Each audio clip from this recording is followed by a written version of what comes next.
que dit je suis précieux devant l'Éternel, aux yeux de l'Éternel, je suis précieux.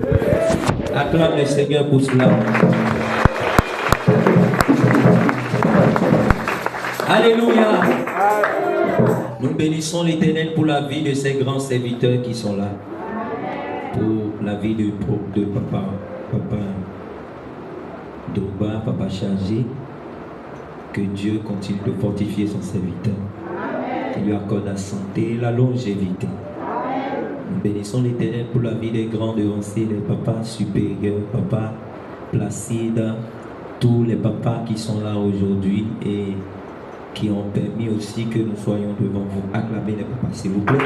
Acclamez. Et donc, c'est une bonne chose pour les frères de se retrouver. Que Dieu nous bénisse. Nous avons entendu 2 textes ce matin. Il y a tellement d'événements aujourd'hui que je ne serai pas long. Bon, je prie que je ne sois pas long. Parce que quand on dit qu'on ne sera pas long, c'est en ce moment qu'on est long. Donc que Dieu fasse que nous ne soyons pas très longs. Et donc il y a beaucoup d'événements, vous l'avez appris. Aujourd'hui, il y a des frères qui font une célébration. Ils veulent louer Dieu, chanter, adorer le Dieu de Chauffard. Après tout, c'est l'église du christianisme céleste qui est en vue. Et donc, nous devons aller les soutenir. Que Dieu bénisse chacun de nous. Donc, 2 textes nous ont été lus ce matin. Le premier texte dans le livre de Daniel 6. Et le deuxième texte dans le livre de Jacques 4. Daniel 6 expose 3 choses. Première chose, la prospérité de Daniel qui a suscité quoi? Les complots, la conspiration. Et la victoire qu'il a eue sur toutes les conspirations. Et le deuxième texte nous parle de la cause des conspirations et des complots. Donc ça veut dire quoi? Lorsque j'ai réuni les 2 textes ensemble ce matin, Dieu veut qu'on parle des conspirations. Dieu veut qu'on parle des complots au milieu des enfants de Dieu. Alléluia. Alléluia. Alléluia. Alléluia. Vous savez, c'est une chose naturelle que lorsqu'il y a élévation, qu'il y ait conflit d'intérêts. C'est une chose naturelle. La vie est faite de compétition. Même si vous ne voulez pas l'afficher, la vie est faite de compétition. L'on voit quelqu'un acheter une voiture aujourd'hui. Même l'enfant se dit, lorsque je serai grand, je vais avoir cette voiture. Donc il y a quelque chose qui conditionne la vision de quelqu'un. Et si tu es resté toujours dans un milieu où il n'y a pas de grande vision, tu seras un homme sans grande vision. Alléluia. Alléluia. Alléluia. Alléluia. C'est pourquoi le bouleversement de la capacité des hommes qui s'affrontent, ce n'est pas que un instrument qu'utilisent les méchants. Parfois les justes, même les bons, parfois sont confrontés à la jalousie, sont confrontés au dérangement de l'élévation de l'autre. C'est une chose naturelle. Et cela s'est produit juste après la chute de l'homme. Lorsque Caïn et Abel ont produit le même événement, ils ont posé le même acte. Mais le résultat de leurs actes a suscité la jalousie. 2 frères, même père, même mère, ils ont posé des actes devant Dieu. Et Dieu, lui, a choisi un, n'a pas choisi l'autre, et cela a suscité de la jalousie. C'est une chose naturelle.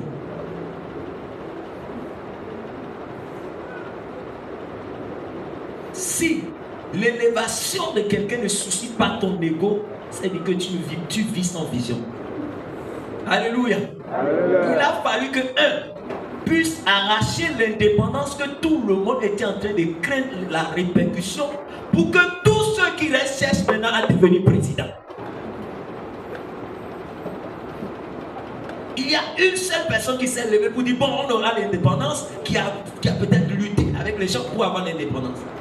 Ce que certaines personnes n'ont jamais cru de leur vie être président, c'est en ce moment qu'ils vont devenir opposants pour devenir président. Pourquoi? Parce que l'élévation, cette chose extraordinaire que ce monsieur a produit, a suscité en eux le désir de faire la même chose ou de faire plus. C'est ça la vie.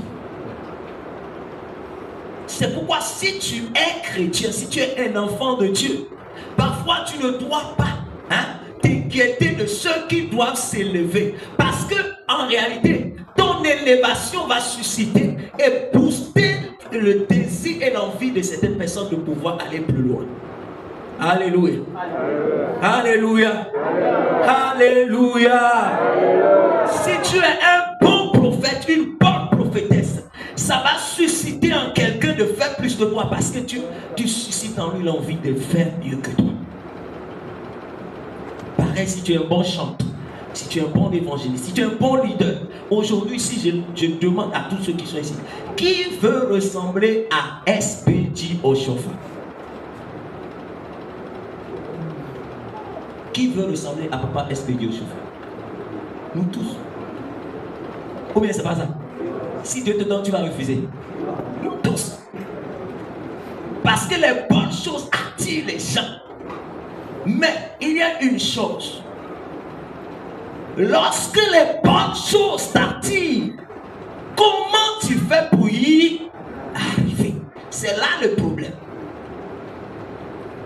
Parce que si tu es dérangé dans le bon sens, tu cherches comment la personne a fait. Et tu te mets à faire comme la personne a eu à faire. Et ça va produire les mêmes résultats. Ça veut dire quoi? Lui, il est parti d'un point A à un point B. Mais toi, tu vois le résultat qui apparaît au point B. Mais est-ce que toi, en étant au point A, tu es prêt à faire les mêmes sacrifices que celui qui a ces mêmes résultats au point B pour pouvoir avoir les mêmes résultats quand toi-même tu seras au point B? Alléluia. Alléluia.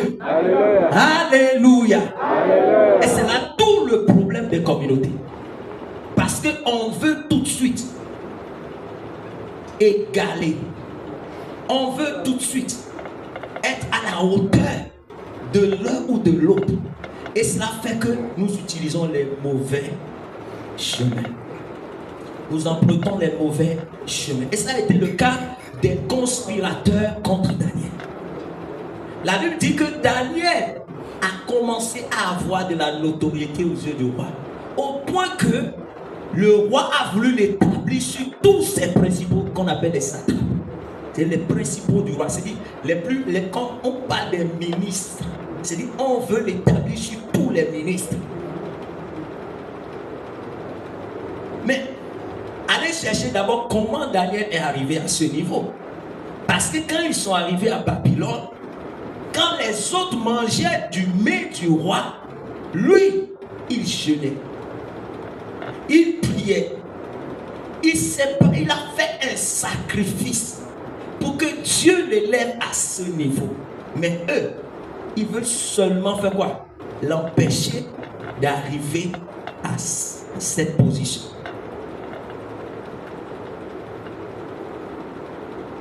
Chrétiens, frères et sœurs, si tu veux une élévation, il faut faire un sacrifice.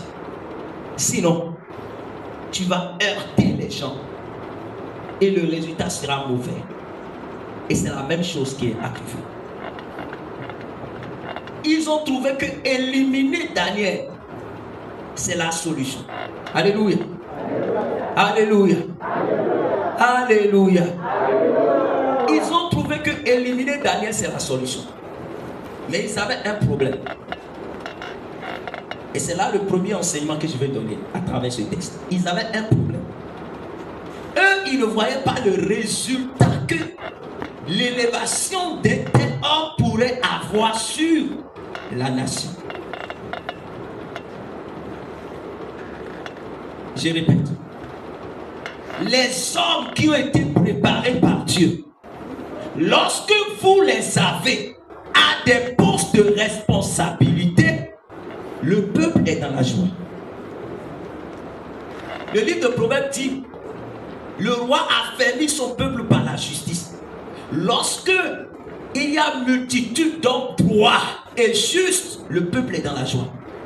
Mais lorsqu'on multiplie les méchants, le peuple est dans la détresse. Alléluia.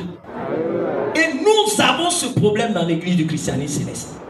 Nous regardons la tête. Nous regardons la nationalité, la région. Nous regardons parfois même la proximité pour donner des responsabilités. Et pour cela, on est prêt à tuer. On est prêt à comploter. On est prêt à détruire comme ces principaux de Babylone. Je vais vous raconter une petite histoire avant d'arriver sur Allah. Le roi Nebuchadnezzar, avant le roi Darius, le roi Nebuchadnezzar a fait un songe qu'il a oublié. Il appelle tous les principaux, les sages, les devins, et il leur dit, j'ai oublié le songe que j'ai fait. Celui qui va me rappeler le songe et me donner le discernement, cette personne sera élevée. Mais si personne parmi vous ne vient me dire le songe que moi j'ai fait, c'est dans le Daniel 2, si quelqu'un ne vient pas me raconter le songe que j'ai fait, est-ce qu'on a dormi ensemble? Si tu ne viens pas me rappeler le songe et me donner le discernement qui va couper la tête de tous les principaux, les visionnaires, les prophètes, un peu comme le chargé, il allait faire son rêve, il vient, il appelle tous les visionnaires, les voyants, les agités, tout le monde, les sages, les grands, et puis il dit, le rêve que j'ai fait, si personne ne me donne le discernement, je vais tuer tout le monde. Eux tous ces satrapes, ces principaux là étaient là. Eux tous ils sont allés dire, pardon, roi, nous là, aucun homme vivant sur la terre ne peut faire ce que tu dis. Donc pardon, le roi dit, je vous donne jusqu'à demain. Le roi dit, je vous donne jusqu'à demain. Et la chose a commencé à parcourir la ville. Et le peuple dit, mais le roi est devenu fou. Comment il peut dire aux gens de rentrer dans son songe passé pour lui dire ce qu'il a vu? Et la chose est arrivée dans l'oreille de Daniel. Ce même Daniel qu'ils ont voulu tuer. Et Daniel a dit, donne-nous 3 jours. Parce qu'il y a quelqu'un qui est au-dessus des humains, qui peut révéler les choses cachées. Il s'appelle l'Éternel Dieu des armées. Lui là, il est là, Donaï. Il voit toutes choses. Même dans ton songe, il peut voir ce que tu as vu. Alléluia. C'est celui-là qui révèle ce qui est caché dans ton cœur. Personne ne peut le faire. C'est pourquoi, vous savez, une petite parenthèse, Jésus, il est debout, il lit, il voit et il entend ce que tous les principaux sacrificateurs se disent entre eux. Dites-moi, s'il n'est pas Dieu, qui est-il? Alléluia. Alléluia. Alléluia. Toujours une parenthèse, on dit qu'une femme prostituée est venue et était en train de bercer ses pieds avec du parfum. Il y a un Simon qui s'est levé là, qui dit, mais lui là, s'il était dans son cœur, il dit, lui là, s'il était un prophète, mais il allait voir que c'est une prostituée, c'est une femme impure qui est en train de le toucher. Il n'a rien dit, il a dit ça dans son cœur. Jésus se retourne contre lui et dit, mon frère, ce que tu as dit là, j'ai entendu. Il est Dieu ou n'est pas Dieu? Est-ce qu'il est Dieu ou il n'est pas Dieu? Est-ce qu'il est Dieu ou il n'est pas Dieu? Acclame le Seigneur Jésus-Christ. Et donc Daniel va dire, je connais quelqu'un. Lui là, il peut le faire. Et puis lui, il va se sacrifier. 3 jours de jeûne priait. Et le troisième jour, Dieu lui révèle le songe et le discernement du roi. Et à cause de lui, par la révélation que Dieu lui a donnée, tous ces satrapes-là ont été sauvés. Et c'est ces mêmes personnes qui ont vu que lui, Dieu l'utilise autrement. Mais il ne peut pas être notre chef. Vous avez des problèmes, vous chrétiens. Quel que soit ce que Dieu va faire par un homme, vous allez chercher à la battre. Celui-là qui vous a sauvé la vie hier, aujourd'hui, là, vous vous levez, vous dites, il ne peut pas être notre chef.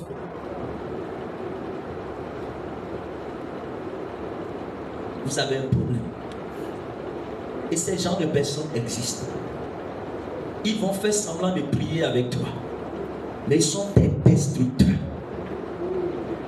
Pourquoi? Parce que eux, ils n'œuvrent pas pour le royaume.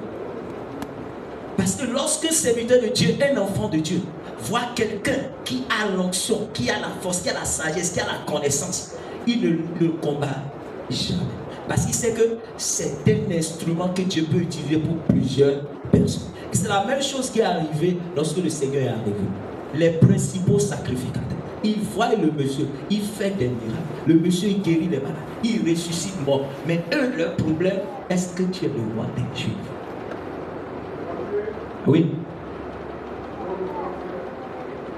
Oui. Les justes posséderont le pays.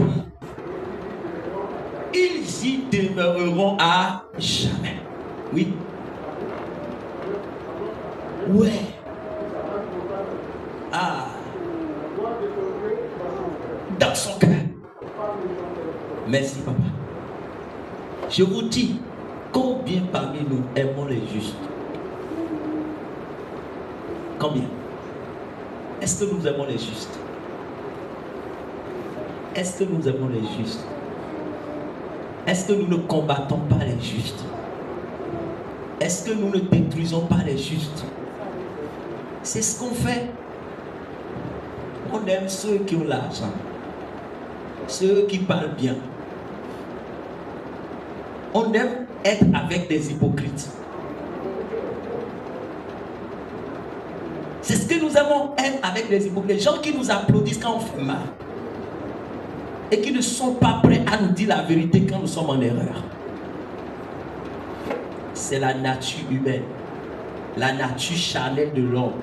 Mais la nature spirituelle de l'homme doit l'amener à aimer son prochain. Et c'est ça le premier enseignement. S'ils avaient là le royaume à leurs yeux, ils sauraient. Regardez le roi d'Égypte, Pharaon. Quand il a rencontré Joseph, qui lui a raconté, qui lui a discerné son songe, il dit, qui mieux que Joseph pour faire ce qu'il a dit? Qui mieux que Joseph?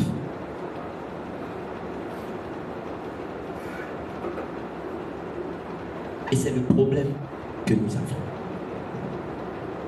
La deuxième chose, vous savez, les conspirateurs, ils ont pour père le premier conspirateur. Dieu a élevé Satan à un niveau, Lucifer. Et à un certain moment, Lucifer a commencé à envier la position de Dieu. Il a commencé à conspirer et à amener un tiers des anges pour aller dans son sens. Si tu conspires contre ton frère, tu es un enfant de Satan.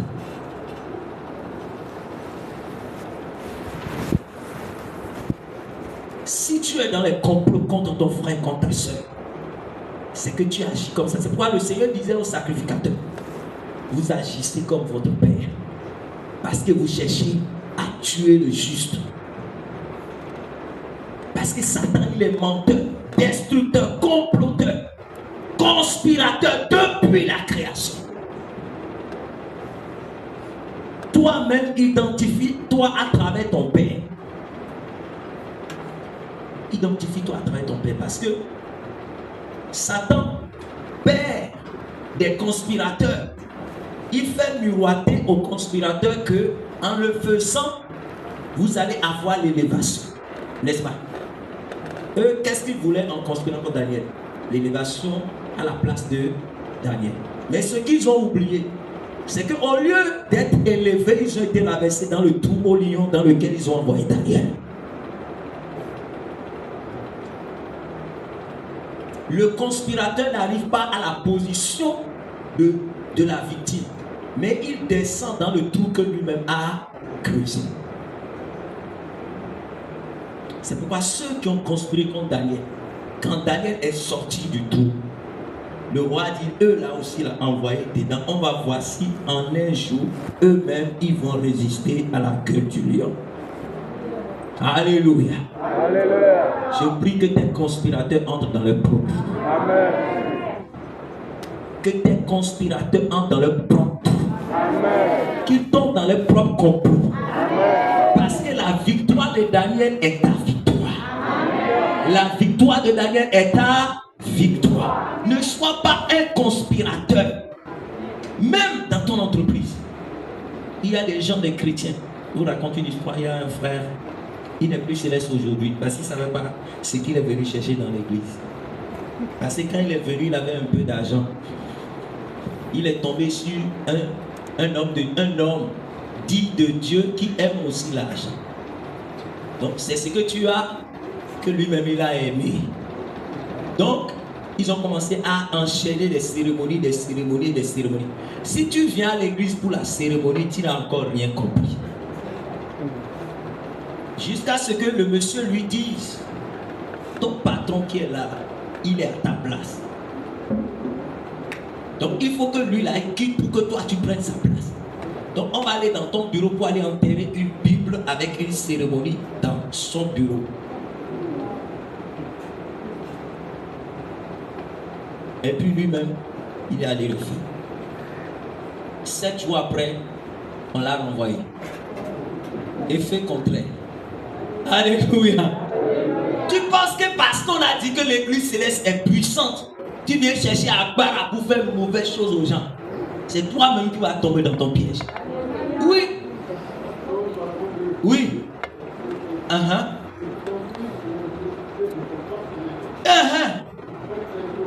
Ils prennent plaisir au mensonge.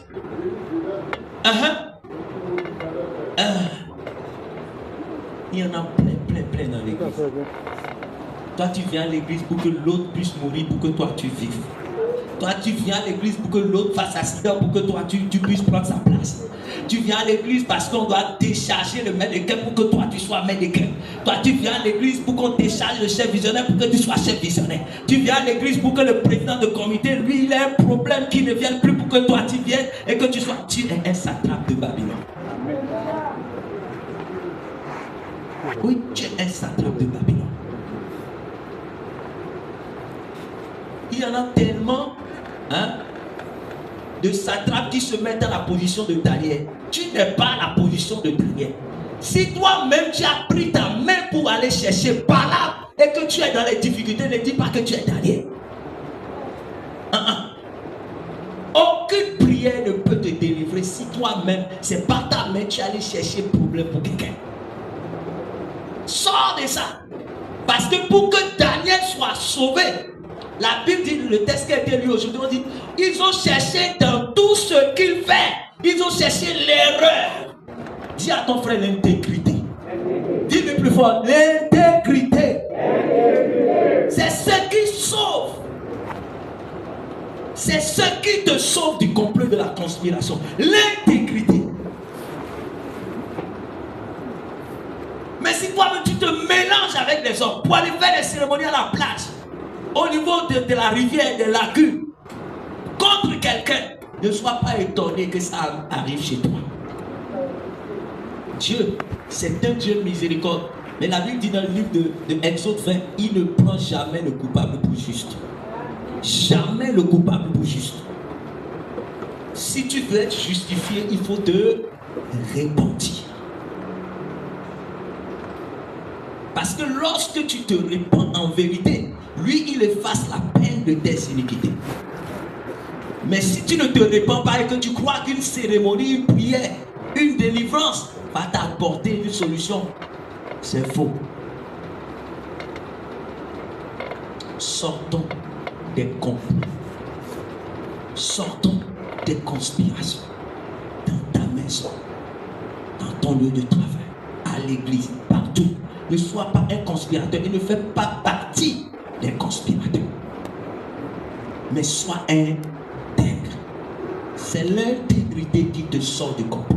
C'est pourquoi même les pièges les plus grands, mais les plus grands et les plus inimaginables, Dieu peut te sortir de ces pièges.